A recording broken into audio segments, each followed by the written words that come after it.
कणकवली तालुक्यातील कळसूर येथील हुंबर्णेवाडी परिसरातील श्री भैरी भूपाळ मंदिरात ग्रामस्थांच्या वतीने विविध धार्मिक कार्यक्रमांचे आयोजन करण्यात आलं होतं। या कार्यक्रमांना भाविक भक्तांनी मोठ्या संख्येने उपस्थिती लावली होती। श्री भैरी भूपाळ मंदिर स्वेच्छा पुनर्वसन तलावाजवळ रविवार दिनांक 21 डिसेंबर रोजी रात्री 10 वाजता श्री कलेश्वर दशावतार नाट्य मंडळ नेरूर यांचा ट्रिक सीन युक्त व दणदणीत नाट्यप्रयोग ब्रह्मांड नायक श्री स्वामी समर्थ सादर करण्यात आला। या नाट्यप्रयोगाला रसिक प्रेक्षकांचा उत्स्फूर्त प्रतिसाद लाभला। कडाक्याच्या थंडीचा सामना करत देखील नाटक पाहण्यासाठी मोठी गर्दी जमलेली पाहायला मिळाली।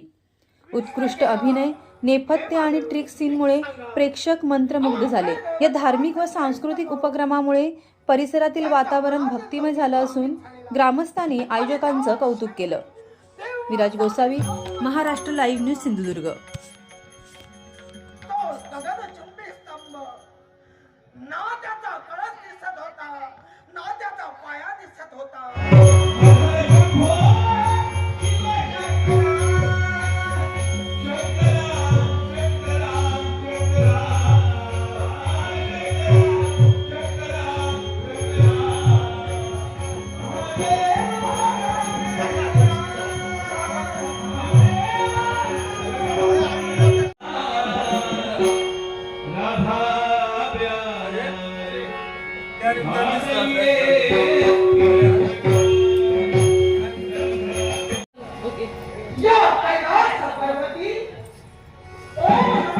हे महादेव, आम्ही जो कळश दिला त्याला साक्ष म्हणजे कामधेनू, काम ऋषी आणि केतकी। आम्ही फक्त क्रोधमय नजरेनं त्यांच्याजवळ पाहिलं। ते असत्य भास करतात, तमाची हात गेली।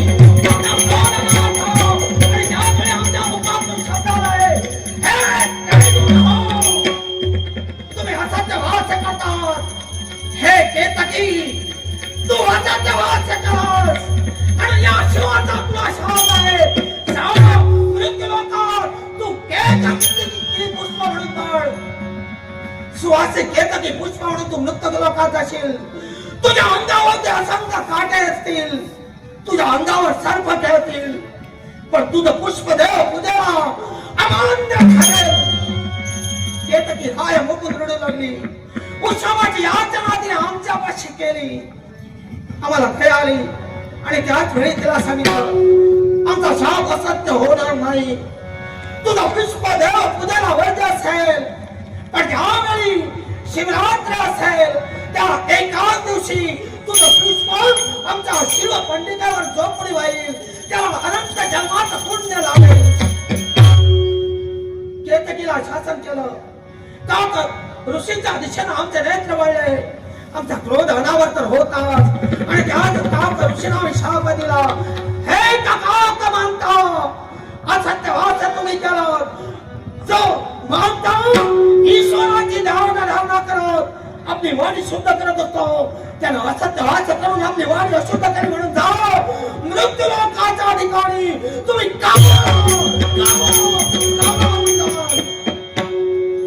ऋषी रडू लागले। उत्सवाची याचना त्यांनी या शिवाजवळ केली।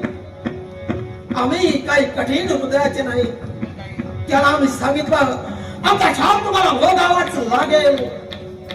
तुम्ही उच्छिष्ट भक्षण कराल, उकिरणावरचा खाल, पण ज्यावेळी मृत्यू लोकातील एखादा मानव मृत होईल आणि त्या मानवाच्या मुक्तीसाठी पिंडदान करण्यात येईल आणि त्याच पिंडाला जेव्हा तुम्ही शिवाल त्या प्राण्याला, त्या मनुष्य प्राण्याला मोक्ष मिळेल।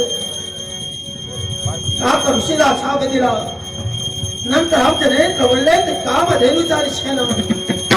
कामधेनू सारखी पवित्र माता, तिच्या मुखातून असत्य भास आला म्हणून, हे कामधेनू, तुला आमचा शाप आहे। जा मृत्यू लोकाच्या ठिकाणी तू अवश्य भक्षण करशील, अवश्य भक्षण करशील। कामधेनू रडू लागली। तिने आमचा जो उत्सवाची याचना केली, त्या कामधेनूला आम्ही उत्सव कोणता दिला असेल तर कामधेनू, मृत्यू लोकाच्या ठिकाणी तू अभक्ष भक्षण करशील ते मुखानं, पण तुला पवित्र मानलं जाईल ते तुझ्या मागील बाजूनं जो कोणी तुझ्या मागील बाजूला हस्तस्पर्श करून तुझं दर्शन घेईल त्याच्या पदी पुण्य प्राप्त होईल ती गाणं शाप देऊन आमचे नेत्र वळले ते ब्रह्मदेवांजवळ तेव्हा ब्रह्मदेव भयभीत झालेच होते आपण असत्य केलं हे त्यांना लक्षात आलं होतं पण क्रोधमय्या शिवाचा क्रोध अनावर होत होता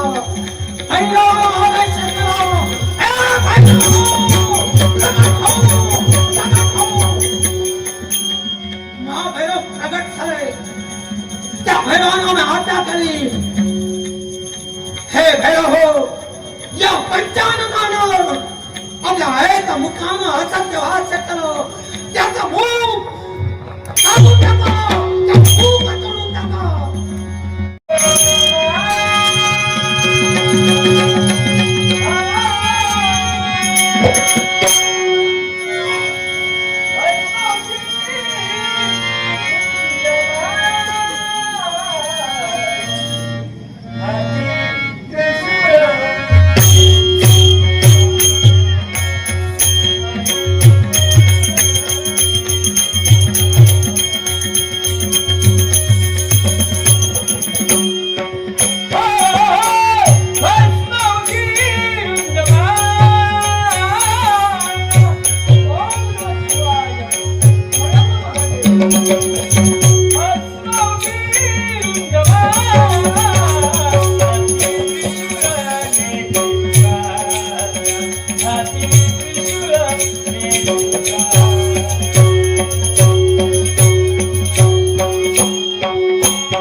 शब्दरूपी सुमनानं आमची स्तुती केलीस आणि योग साधनेतून शिव रूपात तू आम्हाला आणलेलंस. पण हे नारद तुझा मी अवलोकन करतो, तुझ्या चेहऱ्यावर चिंतेचे भाव दिसतोय. सदैव हास्य वदनानं या कैलास येणारा नारद त्याच्या चेहऱ्यावर चिंतेचे भाव हो का म्हणतो? हे का म्हणतात प्रश्न इथं उत्तरे ठेवलं आहे ना. अवश्य. मग एखाद्याला प्रश्न विचारला त्याचं उत्तर देणं हे देवा तुझं कर्तव्य आहे. नारायण, भक्तांच्या प्रश्नांची उत्तरं देणं देवाला क्रमप्राप्त आहे. सांग, तुझ्यामध्ये कोणत्या प्रश्नांची भूमिका निर्माण झाली आणि त्याच प्रश्नांची उत्तरं आम्ही द्यायला हवी. देवा प्रश्न होता एकच. हा, 3 युग माग पडली, कलियुगाला प्रारंभ झाला, कित्येक काळ लोटला गेला. मग या अशा समयी तेव्हा भक्तांचं काळ, भक्ती मार्गाचा प्रसार तेव्हा कोणत्या प्रकारे होणार याचा प्रश्न मला पडलाय. हे नारायण, तुझा प्रश्न रास्त आहे. मागील 3 युग माग पडले, सापडत सुरू आहे ते कलियुग. हा. हे कलियुग सुरू होऊन कित्येक कालावधी लोटला. पण तू म्हणतोस की या कलियुगी मूर्तिमानच्या स्वरूपानं आम्हाला देवताला जाता येणार नाही आणि भक्तांचा प्रचार करता येणार नाही, किंवा भक्तिमान स्थापित करता येणार नाही. अगदी खरंय. पण नारद, हा. कलियुगात भक्तिमार्ग कसा स्थापित करावा हे नियतीला आधी ठरवलंय. म्हणजे नारद, कलियुगाच्या प्रारंभी ज्यावेळी ऋषभ देवतांच्या 100 पुत्रातील 9 पुत्र म्हणजेच 9 नारायण आणि ते 9 नारायण कोणते असतील तर कवी, हरी, अंतरिक्ष, प्रबुद्धी, पिपलायन, द्रुमिल, चमस, अविरोत्र अशा प्रकारचे 9 नारायण. आणि या 9 नारायणानं नाथ स्वरूपानं भक्तिमार्ग प्रस्थापित करून समस्त मनुष्य जनाच्या उद्धारासाठी आम्ही पाठविलं होतं. हा. त्या नाथ संप्रदायानं भक्तिमार्ग प्रस्थापित केला. अगदी खरंय. पण तुझ्यामध्ये प्रश्न एकच. हा, तेव्हा तू म्हणतोय त्रिवार जरी सत्य असलं तरी साम्राज्याची परिस्थिती पाहिलीच ना. या विश्वाच्या ठिकाणी भक्ती सतेज ठेवण्यासाठी तेव्हा तू नाना रूप धारण केली. अवश्य. ज्ञात आहे ना. हे नारद, सतीवंदेच्या शापामध्ये गंडकी नदी पाषाणाचे होऊन पडले. हा. म्हणूनच भक्तांच्या रक्षणासाठी काही देवता अवतार घ्यावा लागत होता. नाथ संप्रदाय लुप्त झाल्यानंतर भक्तांच्या कल्याणासाठी आणि त्याच नाथ संप्रदायाला गुरु म्हणून आम्ही श्री दत्त अवतारानं म्हटलो. हा. दत्त अवतारानं नाथ संप्रदाय किंवा मुमुक्ष जनांना आम्ही मार्गदर्शन करत होतो. हा. पण त्यानंतर तुझ्यामध्ये प्रश्न निर्माण झाला असेल, हो. त्यानंतरच काय? अगदी खरंय. मग नारद, त्यानंतर आम्ही अवतार घेतला तो श्रीपाद वल्लभ. आणि त्याच श्रीपाद वल्लभाकडे भक्तिमार्ग प्रस्थापित करू लागलो. मग देवा तोही अवतार तुझा संपत आला.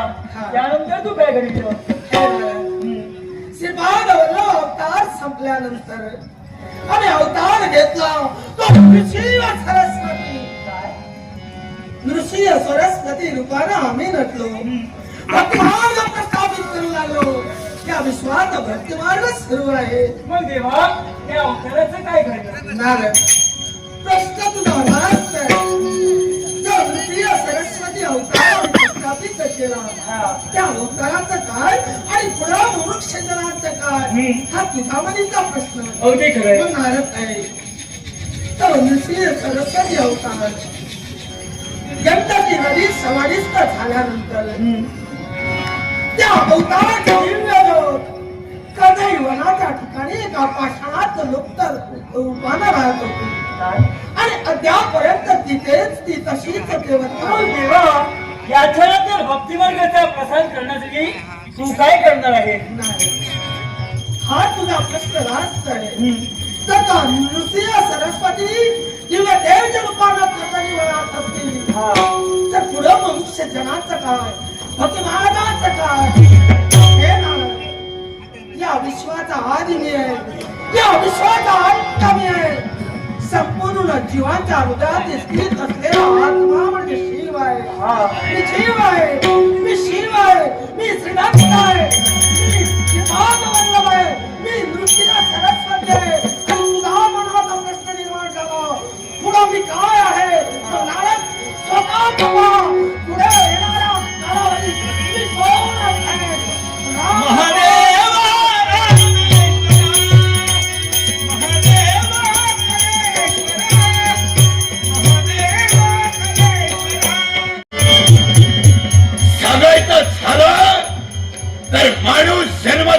वाईट नसतो, त्याला वाईट बनवते ती म्हणजे सभोवतालची त्याची परिस्थिती होय. एवढाच कशाला तर तो माणूसच्या समाजात वावरतो, तो समाज कारणीभूत ठरतो त्याच्या मनाच्या प्रभावाला. आणि असं काहीच या मानसिंगच्या बाबतीत घडलंय. एखाद्या शीतल शिलेवर तरी घनाघाती घनाने घाला घालावा असे काहीसे प्रसंग माझ्या मागील जीवनात घडले. आठवतात ते प्रसंग. होय, हा डाकू मानसिंग कुणी सामान्य नव्हे. एकेकाळी त्याचा अक्कलकोटच्या संस्थानी सरसेनापती म्हणून वावरत असणारा हा डाकू मानसिंग एकेकाळी झाला तो म्हणजे सैतान. आणि सैतान हो गया माने एकच कारण आहे. आणि ते कारण कोणतं असेल तर त्या अक्कलकोट संस्थानी गणखंड सैनिकांचं वेतन देण्याची जबाबदारी या मानसिंगच्या माथी दिली असता एके दिवशी काय घडलं असेल तर काही सैनिकांना वेतन माझ्याकडून पोचतं झालं नाही. तेच वेतन माझ्या हातून गहाळ झालं. आणि याचीच शिक्षा म्हणून राजे भोसलेंनी आम्हाला दिली ती शिक्षा. आणि कोणताच आहे उसे काल होता ती काल रात्र माझ्या जीवनात राज्यातून कठोर शासन मला दिलं गेलं. पण माझी चूक नसताना मला ते शासन झालं ना. म्हणून याच अक्कलकोटच्या या भयान वनरूपी वारुळात हा मानसिंग रूपी काल सर्प दबा धरून बसला आहे. वाट पाहतोय ती फक्त आणि फक्त वेळेची. वेळ जेव्हा माझ्या समोर येईल ना नास धूस अक्कलकोटच्या राज्याची. आणि होय, हा मानसिंग सैतान बनला. येणाऱ्या जाणाऱ्या मार्गातील मानवांना छळून त्याच्या जवळ असणारी धन दौलत लुटावी. पण एवढंच कशाला त्याच्यापेक्षाही क्रूरता म्हणून मनुष्य प्राणी मला घाबरावा म्हणून लूटमार झाल्यानंतर त्याचा शेवट. पण हो, या क्षणाला असंच करावं. या मार्गाचा त्याग करून मार्ग बदलावा. स्वतःची गती म्हणून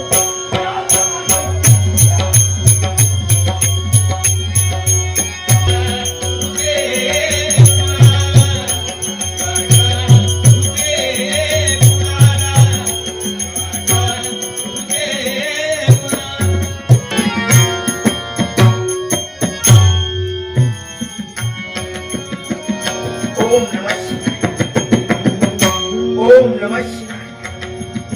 ओम नमः शिवाय. हे पार्वती परमेश्वर, पहिल्या दिवसापासून ही लक्ष्मी तुझी एक निष्ठेने भक्ती करते. गरीब जरी असले तरी भक्तीचं श्रेय म्हणून तुझ्याजवळ कधीही काही मागितले नाही. जे दिवस माझ्या जीवनात मला माझ्या समोर उभे केलेस त्या दिवसाला मी रात्रंदिवस तोंड दिलं. पण म्हणतात दैवाचा दुर्विलास तिथं माणसाचा नाश. दुःख आलं म्हणून कुणी खचून जाऊ नये, सुख आलं म्हणून कुणी भुरळून जाऊ नये. आई बाबांच्या घरची परिस्थिती अगदी हालाकीची होती. लग्नाला योग्यच नाही आणि माझ्या आई बाबांनी लग्न केले. अक्कलकोटचे मालोजीराव भोसले यांच्या सैन्यात भरती असणारे माझे सौभाग्याचे ते यांच्याशी माझं लग्न झालं. सुखाचा संसार झाला. माहेरची आजची परिस्थिती मुळातच करी. एक वेळची चूल वेगळी झाला सुद्धा तेव्हा विचार करायला लागत. लग्नानंतर सुद्धा तीच परिस्थिती माझ्यासमोर तू उभी केलीस. माणसाचं जीवन हे सुखदुःखाच्या उभ्या आडव्या धाग्याने विणलेलं आहे. पण मी कधी खचून गेले नाही देवा. तुझ्यावर भरोसा ठेवला आणि मोडक्या तोडक्या झोपडीत मी माझ्या संसाराला सुरुवात केली. एक ना एक दिवस तरी माझ्या जीवनात तू सुखाचे दिवस आणशील. दुःख जरूर दे माणसाला, जरूर दे, पण ते दुःख पचविण्याची क्षमता त्याच्यात दे देवा. मी पूर्णतः माझ्या जीवनात हरले होते. लग्नानंतर माझ्या संसार वेलीवर 2 फुलं फुलली. एक वर्ष आणि माझी लाडकी बाळ तारा. तारा थोडीशी हट्ट निघली. विचार तिचाच करत होते, पण देवा तुझ्याच कृपेनं ज्यांच्याशी तिचं मी लग्न केलं ते माझे नामात उद्धव. त्यांची घरची परिस्थिती तशी फार मोठी नाही. रोजची मोल मजुरी करून आपला संसार चालवावा. पण देवा माझी 2 लेकरं इवलीशी होती. संसाराला कुठेतरी नुकतीच सुरुवात केली होती. एक ना एक दिवस माझा संसार सुखाचा होईल या अपेक्षेने तुझ्याकडे पाहत होते. पण म्हणतात कधी कधी माणसाने पाहिलेली स्वप्न कधी सत्य होत नसतात. म्हणूनच तरुणाच्या उंबरठ्यावर उभी असणारी ही लक्ष्मी एकाएकी वैधव्याच्या पाठीला बसली.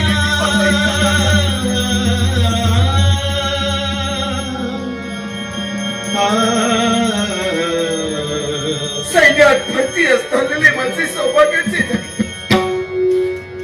शत्रूशी झुंज देत असताना धारातील ती पडली आणि एकाएकी माझ्या जीवनात आभाळ कोसळला.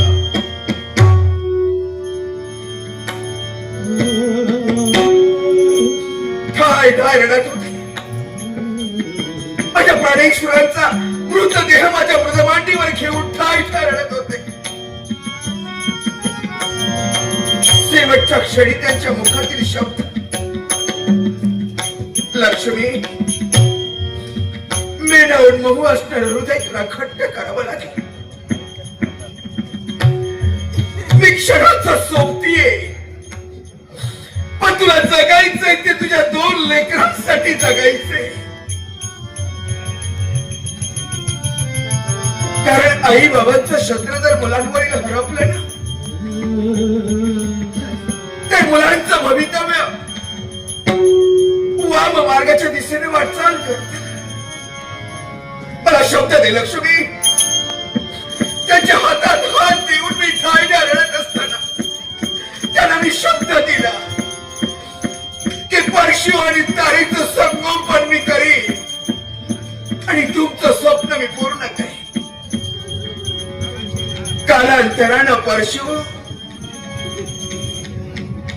चंद्राच्या कलेप्रमाणे लहानाची मोठी होत होती.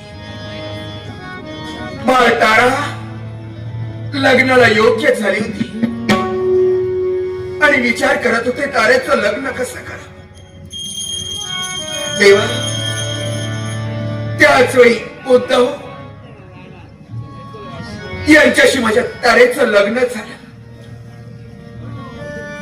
एका संकटातून सुटले होते. पण देवा विचार एकाच गोष्टीचा करत होते की शेवटच्या क्षणी माझ्या प्राणेश्वराला दिलेला शब्द मी कोणत्या तऱ्हेने पूर्ण करू. दैवाचा नियतीचा खेळ असाच असतो. बाळासारखं साकडं घालून रडत होते आणि विजेत्याला सांगत होते, हे विद्यार्थ्या, माझ्या नशिबी काय लिहिलंय, काय लिहिलंय, काय लिहिलंय. साऱ्या विद्यार्थ्या, दैवी माझ्या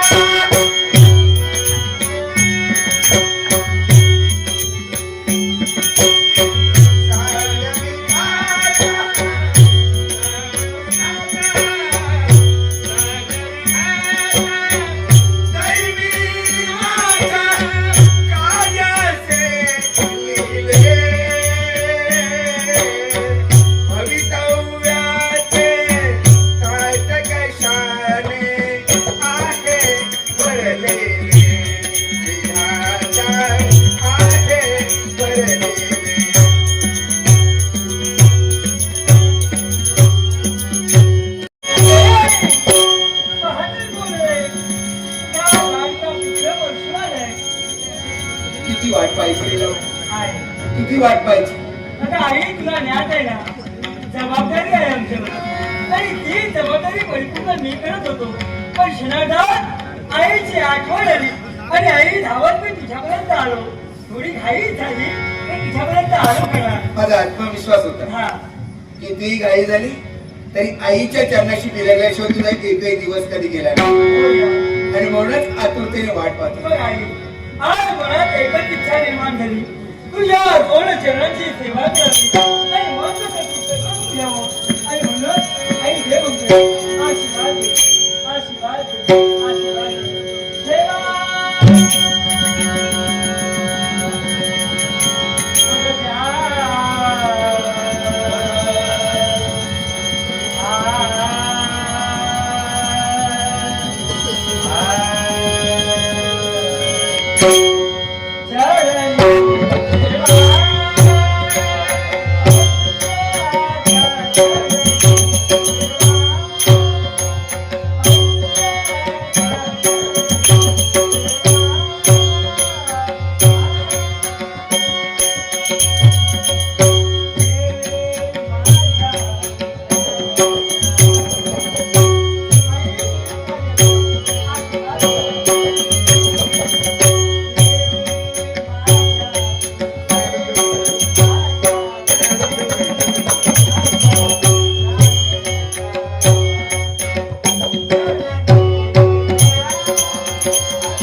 आई बाबांजवळ कधी आशीर्वाद मागायचे नसतो. आपल्या काळजाच्या तुकड्यावर आपल्या प्रत्येक आईचा बाबांचा आशीर्वाद सदैव असतो. पण काय नाही, हा तुझा वीर बघणा पोशाख पाहिला, हा कमरेला विखा भरून बसणारी रणनागिनी पाहिली हा आणि क्षणभर त्यांची आठवण झाली. बाबांची आठवण झाली. तुझे बाबा सुद्धा असे वीर बावण्या पोशाखात दिसायचे. कधी कधी असं वाटत तुला पाहिल्यावर की त्यांचीच मूर्ती डोळ्यासमोर उभी राहते. आणि खरोखरच स्पर्श सांगू, त्यांना दिलेला शब्द आज मी पूर्ण केल्याचा आनंद होतो. शब्द शेवटच्या क्षणी तुझ्या बाबांना मी शब्द दिला होता. त्यांनी माझ्याकडून शब्द घेतला होता की लक्ष्मी, तुला जगायचंय, तू दोन तुझ्या लेकरांसाठी जगायचंय. आपल्या परशुला लहानाचा मोठा करून त्याला घडवायचं. आज माझ्या लबाड लहानाचा मोठं होऊन सैन्यात भरती झाला. आणखी काय हवंय आई? मी तुझ्यापर्यंत आलो, तुझ्या मुखातील शब्द ऐकले पण आलो. याला एक कारण आहे. काय कारण? आणि या दुसरं कारण कोणतं असेल? आई, तुझा आज ऊर अभिमानानं भरून येणार, कारण असा म्हणून मी विश्वाच्या ठिकाणी गाजविणार. आई, तू सर्वांना सांगू शकणार की परशु हा माझा पुत्र आहे. आणि असं आज मी केलंय. काय केलं? आणि काय केलं असेल? आई, मी पैजेचा विडा उचललाय. पैशाचा विडा? आणि तो सुद्धा कोणता असेल या कोलकोटात आणि त्याला थैमान मानलं तो डाकू मानसी याला पकडलं. आई काय झालं? भरलेल्या दरबारात टाकू मानसिंगला पकडण्याचा विडा उचललास तू? आई तुला अभिमानाची लावा कुणाला विचारून विडा उचललास? म्हणजे एवढा मोठा झालास तू? आई आता काय झाले? हे बघ, आई झालं तरी काय काम टाकू मानसिंग म्हणजे कोणी सामान्य नव्हे. ज्ञात आहे म्हणा. अशी लाख जनताची भयभीत झाली आहे ना. लाख जनतेला आतापर्यंत जो छळतोय हा. त्याची दहशत आहे. असा डाकू मानसिंग ज्याचं नाव घेतल्यावर सुद्धा लहान मुलं सुद्धा भयभीत होतात. त्याला पकडण्याचा विडा उचलला. आई मी मनोमनी निश्चय केला उद्या म्हणून आज जरी आलो तरी सहज हसत हसत संघाची पायरी देण्यासाठी मी तयार होईल. आई तू चिंता नको. आई तुझा विश्वास ठेव. त्या टाकू मानसिंगला जेलबंद करेल आणि आनंदाची सुवार्ता साजरा करेल. आई मी तुझ्या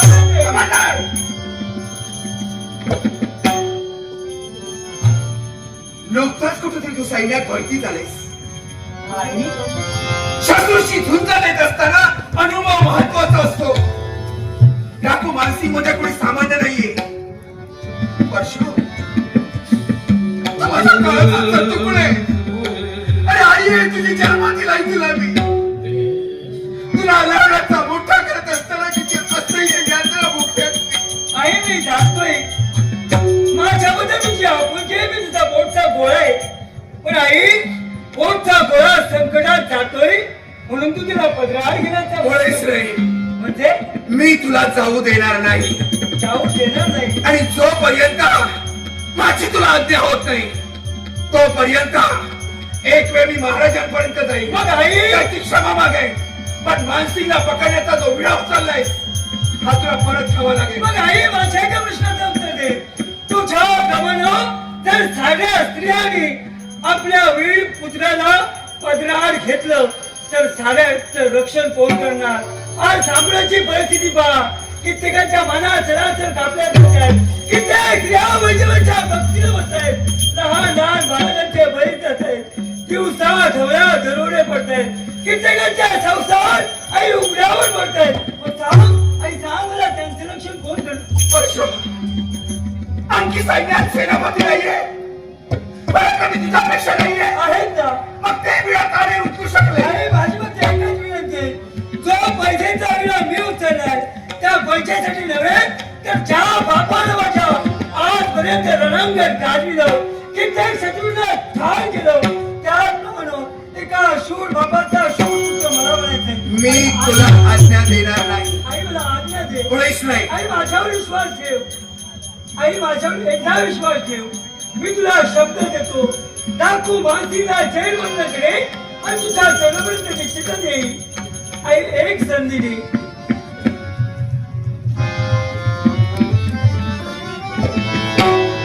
तू हे कैची तुझ्या आईला तू उभं केलेस. तुझे बाबा सुद्धा असेच हट्ट डिग्रही होते. टाकलेलं पाऊल आपल्या जीवनात त्यांनी कधीही माघारी घेतलं नाही. आज तुझ्या आईला संधी तू दिलीस.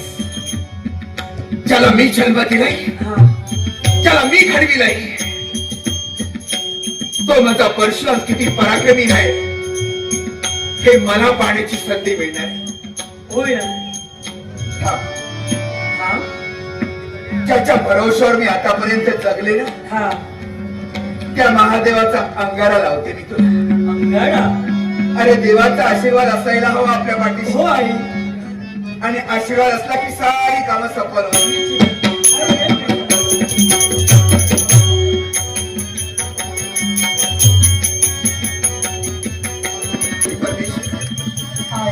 माझा बा टाकू मानसिंगला पकडण्यासाठी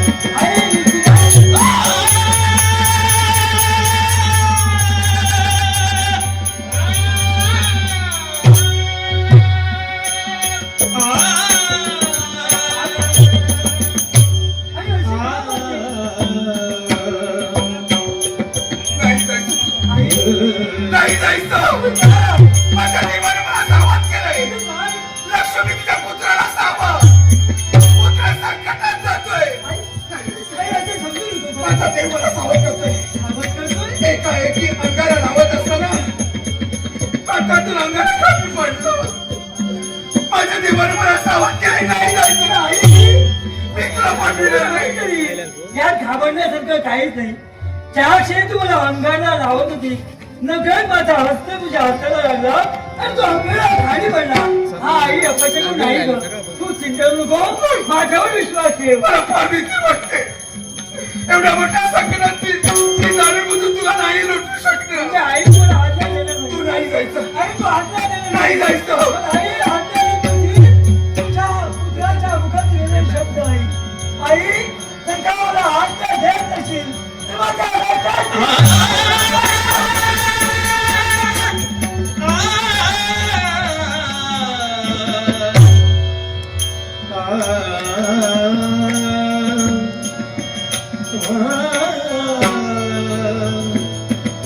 रक्ताची शपथ, तुझं माझं रक्त काही वेगळं नाही. का अशा वेळी कैची तू बरोबर केली.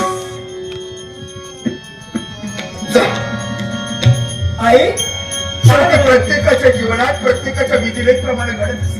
आई तू जा म्हणाली, आई तू जा म्हणाली, मग आई माझा शब्द आहे. पराक्रम घडले आणि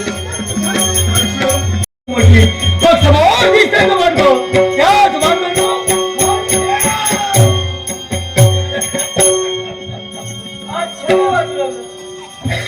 मार्ग बंद करत होतो. त्याच्या शोधात आमची पावले उमटली. तीच व्यक्ती नाव माझं ठाकू मानसिंग. पूर्णपणे जाणतोय. कारण त्या ठाकू मानसिंगनं या अक्कलकोटात थैमान मारिलं. त्याला जेल बंद करण्यासाठी या अक्कलकोटचा सेवक हा परशुराम आहे. भयान हरण्यात थैमान खातीला माणसाचा एखाद्या सैतानाप्रमाणे प्राण घेतोय. त्याला पाय बंद घालण्यासाठी तू आला. आणि त्याच सैतानाचा शिरकुमा छेदण्यासाठी या परशुराम या धगधगत्या अग्निकुंडात उडी ठोकले. सामोपचार तुला सांगतोय सर्वांच्या समोर ही कल्पना सुद्धा करू नकोस. कारण तुझ्या सारख्यांच्या अखंड प्राण ज्योती माझ्या हातात निघाल्या. एक लक्षात ठेव, आले ते वेगळे आणि तुझ्या नेत्रासमोर दिसलेला परशु सर्वांपेक्षा वेगळे आहे. कारण मी बोलत नसतो. जे करायचं असेल ते कृतीत आचरणात आणतो आणि तसा तुझ्या बाबतीत होऊन असं वाटत असेल तर माझा परशु तू आलास. तुझ्या कर्तव्याची जाणीव ठेवून आला. कर्तव्याला मानलास म्हणून तुला जीवनदान देतोय. अरे ना नकेक्षाही माने का मोती का मिलुटे. अरे परशु म्हणजे वक्तव्याचा भोगता नव्हे, मूर्तिमंत कृतीचा शास्त्र होय. ज्याला माझ्या मागे देण्याचा प्रयत्न केला त्याला शासन करण्यासाठी मी तत्पर झालो आणि तीच परिस्थिती तुझ्या बाबतीत येत नसेल. सामोपचार सांगतो माझ्या समोर चल. अरे हा मानसिक समाधान नव्हे. अरे एखाद्या मातेचा कुशीकुळा जर का छोट्या आब्रक रडत असेल, अरे या मानसिकचं नाव ऐकल्यानंतर अरे त्याचं रडणंही थांबलं जातं. मग तुझ्या या चित्राला मग जर का स्वतःला शाळा समजत असतील तर ऐक, आकाशी भडारी घेणारा पक्षी भूमीवरील किड्यामुंग्यांना खात असतो पण त्याला ज्ञात नसतं. ज्यावेळी तो मृत पावतो तेव्हा इतरत्र मुंग्यातला जीव शून जातात. तीच परिस्थिती तुझ्या बाबतीत येऊ नये असं वाटत असेल अजूनही शरण आहे आणि धर्माच्या समोर आहे. आता तर मी ठरविलंय. अरे तुला तर फक्त मी लुटणारा नव्हे तर तुझ्या या देहाची मी विल्हेवाट लावणार. माझ्या देहाची विल्हेवाट लावण्यासाठी तुझं पटत असेल आणि हा जो मार्ग आणणार तो उचित नव्हे आणि हा उचित मार्ग सोडण्यासाठी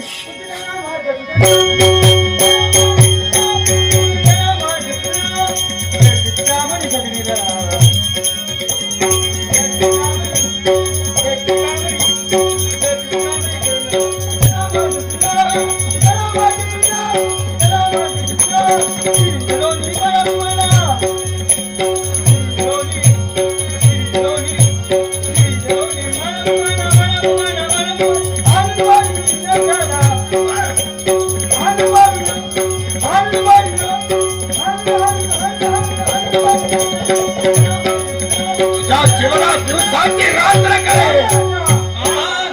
सुराभी सरदार काय कुणाची देवदेश धर्मापायी प्राण घेतल हाती सुराभी सरदार काय कुणाची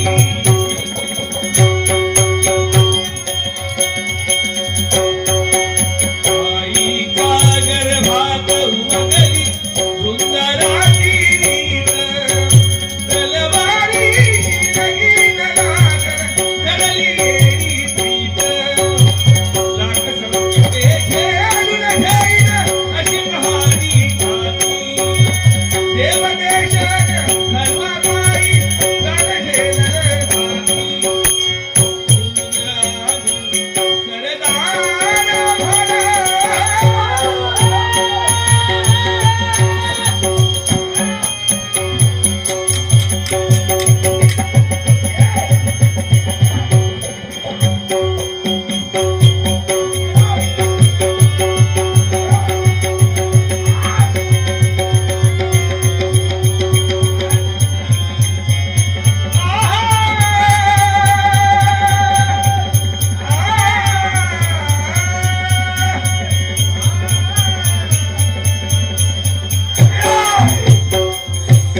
अरे हे काय ते काय माझ्या नंदीवर पाय देण्यासाठी तू तत्पर झालास.